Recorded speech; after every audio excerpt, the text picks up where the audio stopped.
dar la más cordial bienvenida al arquitecto Cristian Silva.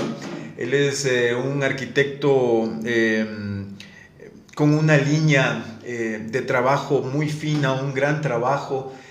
Yo lo considero uno de los mejores arquitectos de la ciudad y seguramente debe estar ahí metido entre los mejores arquitectos del país. A medida que avance el programa, ustedes van a ver las casas que él está haciendo, donde se prioriza esta línea de modernidad. Además, estas adaptaciones que tienen que ver mucho con temas tan simples, pero tan necesarios como la iluminación, el calor, qué sé yo. Vamos a tener una conversación muy interesante, así que te queremos dar la más cordial bienvenida. Gracias por asistir a este espacio, Cristian. Muchas gracias, Douglas. Primero, agradecer la invitación. Segundo, pues creo que te fuiste de más en las palabras, no creo que sea tanto así. Simplemente soy un arquitecto más aquí, especialmente en Quito, donde yo trabajo. Y nada más, ¿no? Estoy a las órdenes. Hoy hemos elegido un tema, Cristian, que nos parece súper interesante, que tiene que ver con esta coyuntura del negocio que está teniendo el tema inmobiliario, la construcción, que es tu campo.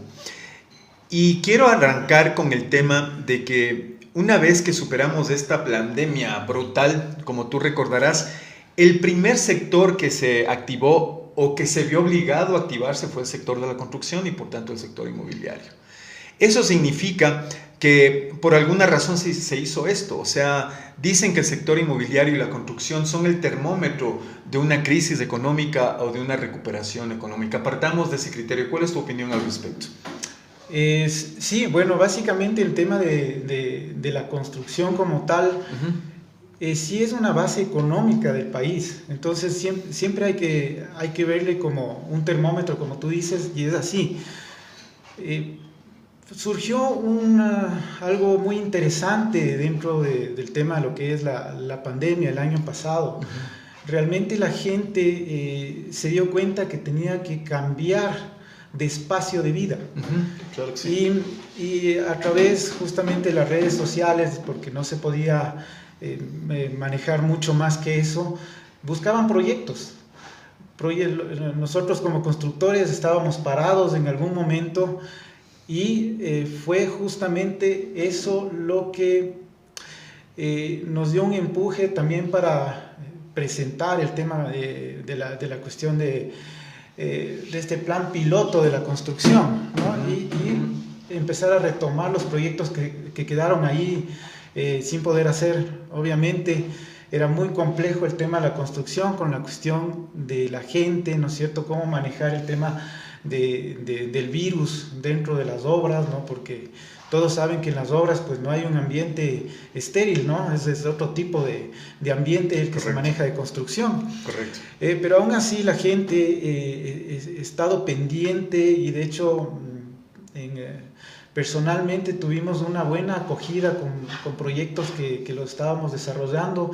Logramos vender incluso un proyecto, prácticamente un 80% del proyecto en pandemia.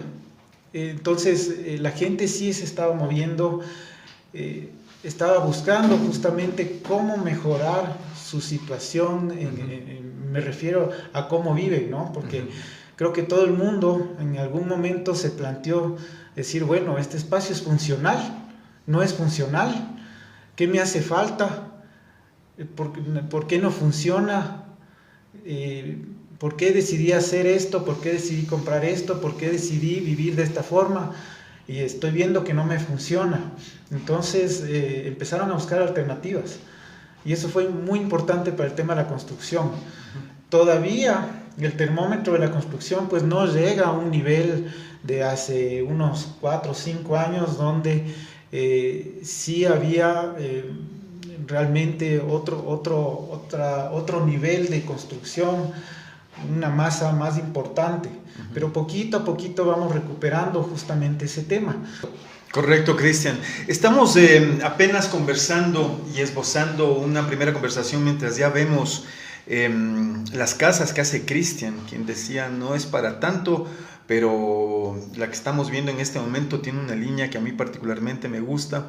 Esta casa está en Tanda, tuve el gusto también de conocerla ya que compartimos un proyecto en conjunto con el Cristian y yo sé cómo trabaja él, detallista, disciplinado y sobre todo ético, que es lo más importante en este caso.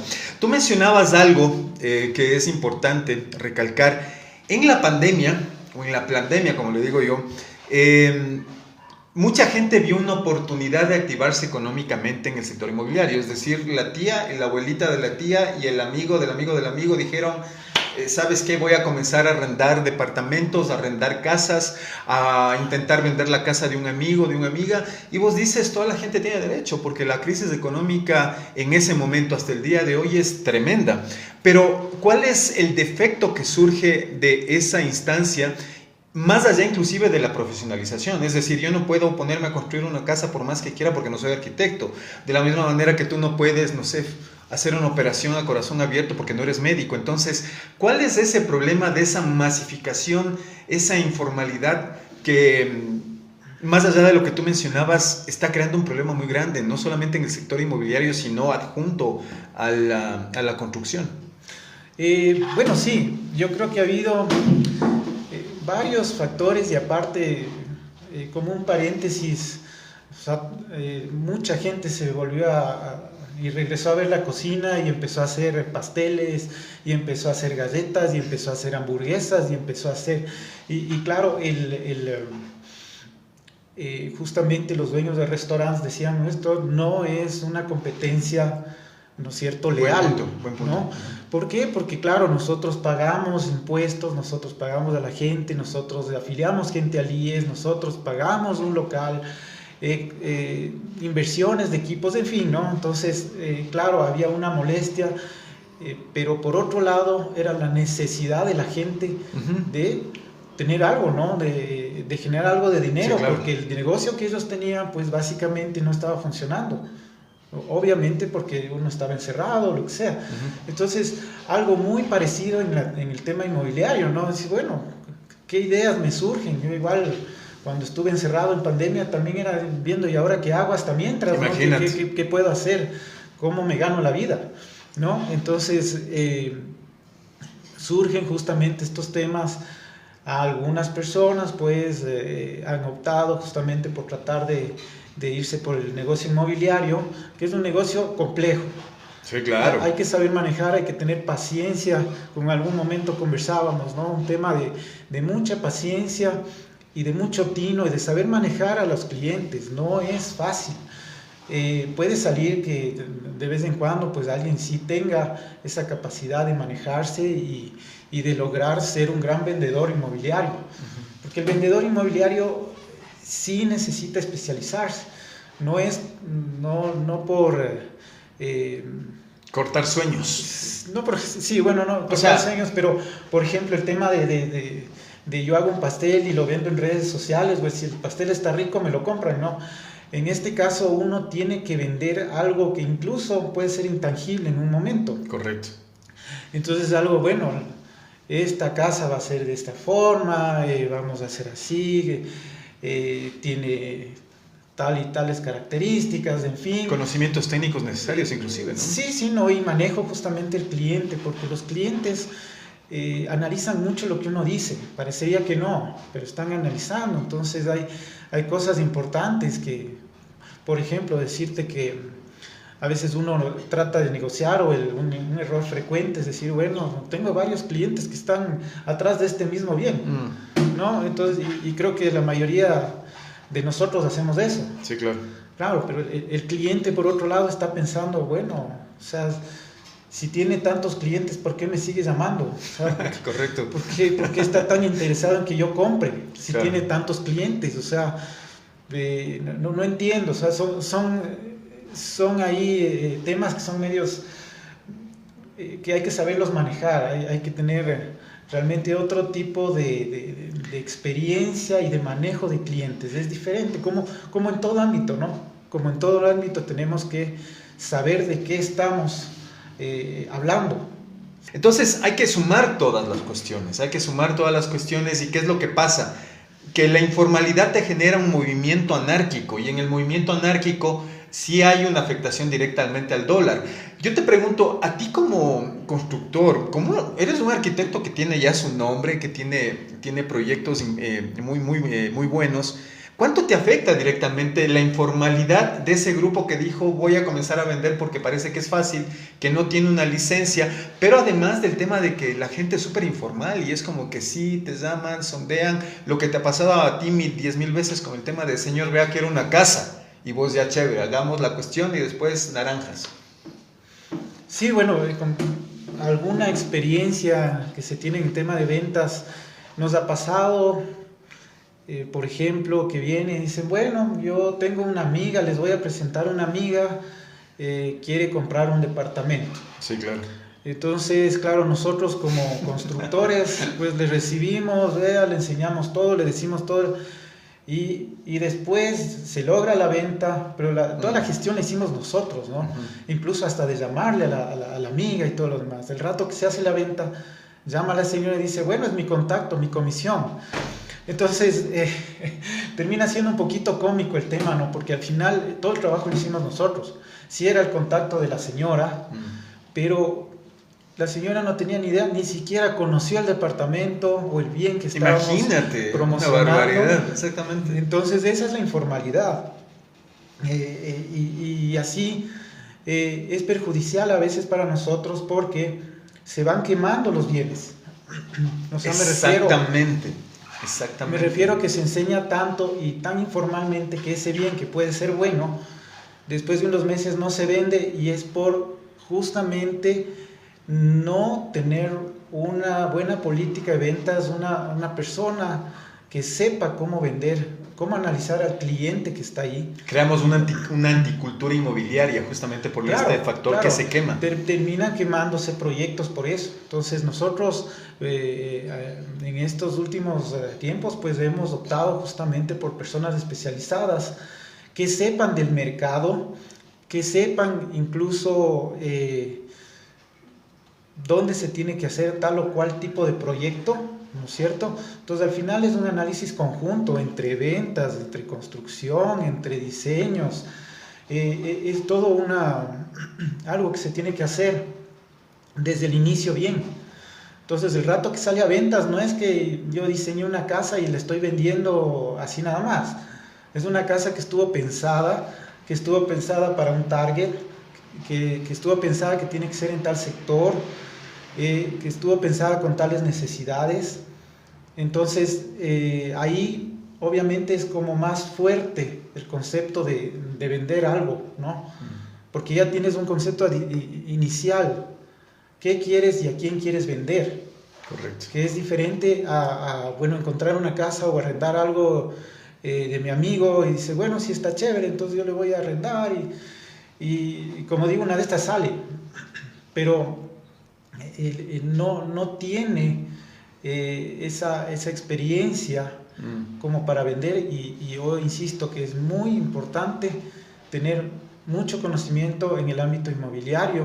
Oye, Cristian, estamos viendo en pantalla, ahí está en pantalla, mantengo en pantalla, querido Isaac, estamos viendo esa casa, que es esta casa en Tanda que te decía que a mí me encanta.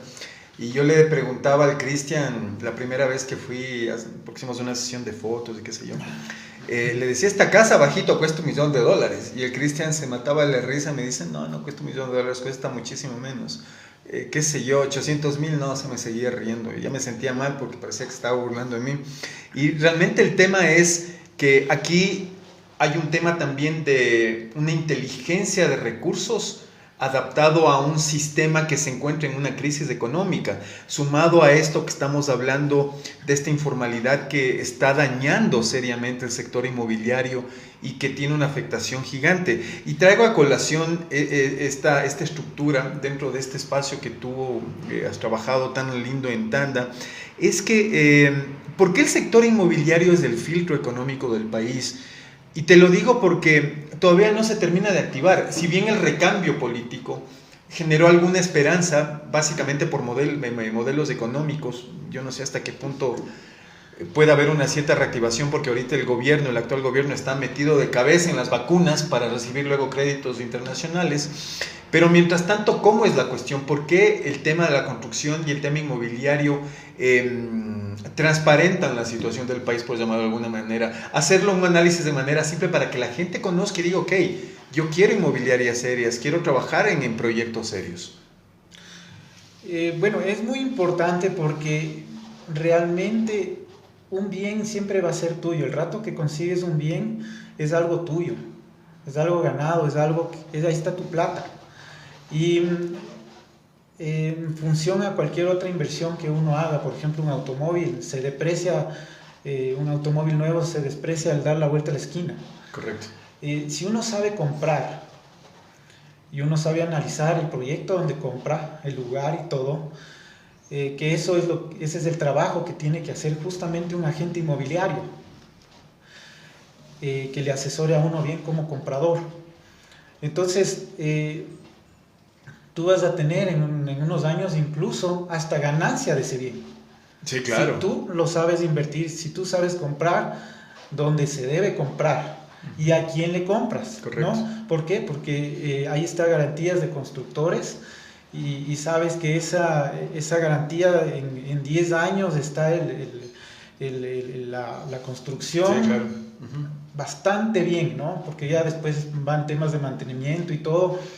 Pero si uno compra a constructores que son improvisados o a gente que se mete en el inmobiliario porque dice que está bueno, pero tiene otro tipo de profesiones y no especializa, sino que ellos mismos construyen, ¿no? No ponen a un profesional. Entonces empiezan a haber problemas, 2, 3 años de problemas de tuberías, en fin, de cosas, que eso deprecia el bien, pues. O sea, definitivamente, y uno tiene que invertir para que ese bien esté como estaba, y si no hay la plata para invertir y arreglar lo que estamos complicados.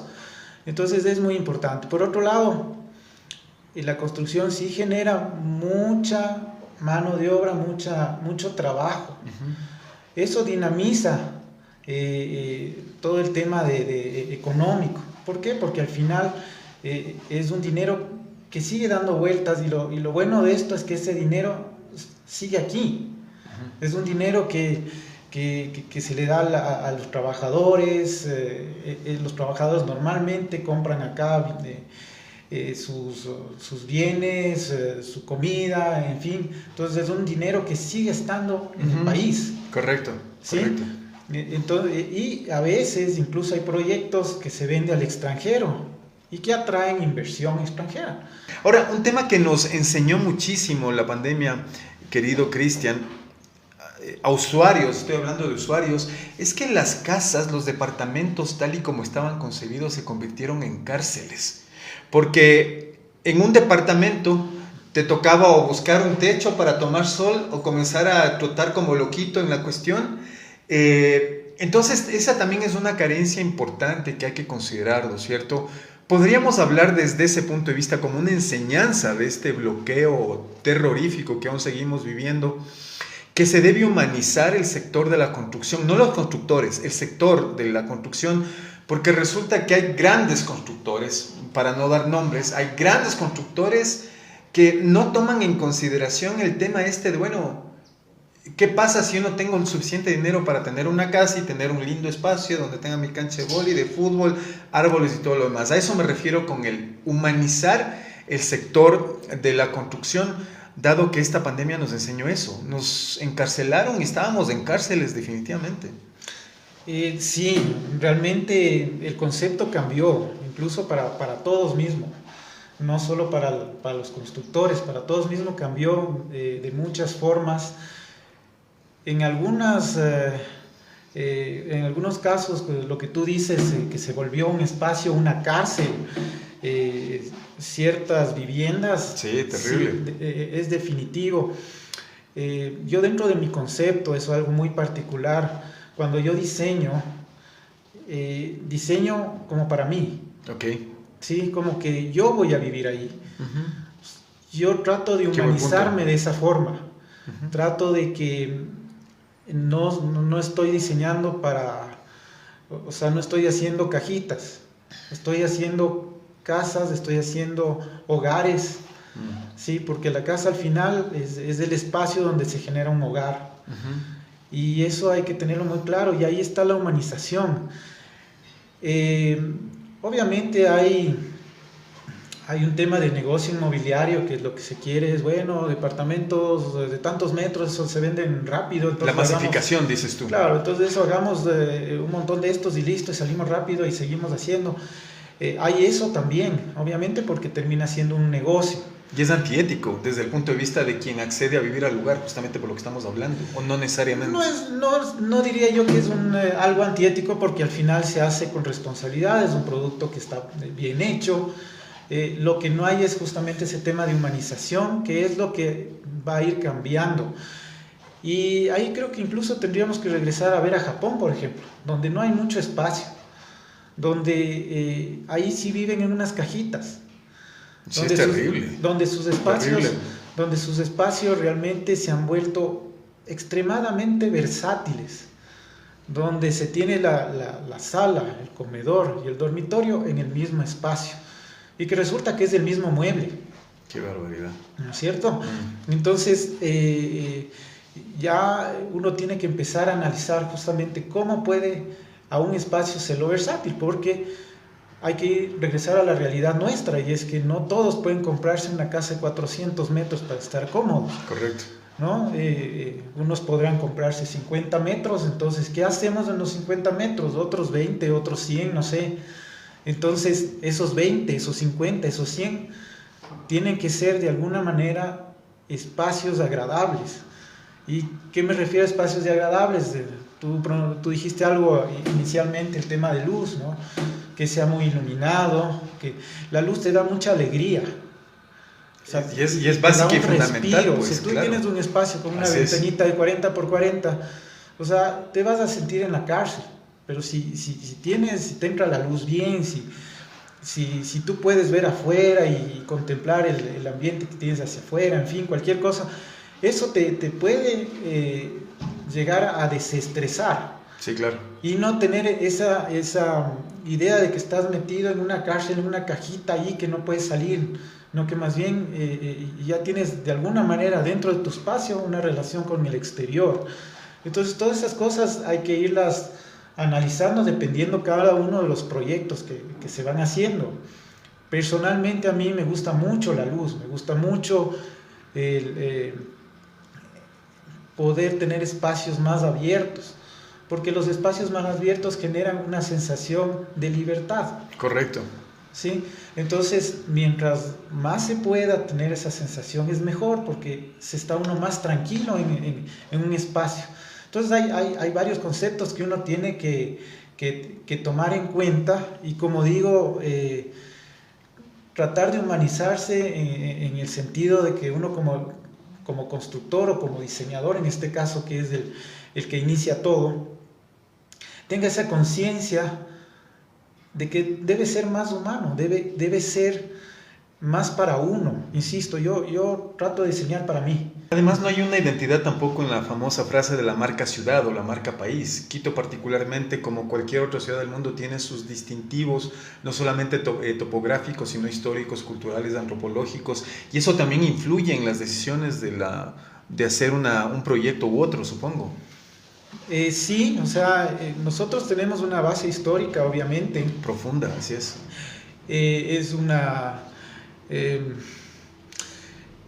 sí, yo creo que en ese aspecto nosotros hemos dado la espalda, y eso es mucho de Latinoamérica, no solo de sí, claro. Ecuador, de Quito. Así es. Es mucho del latino, darle la espalda a todo lo que es nuestro, y siempre volcar a mirar a otros lugares, ¿no?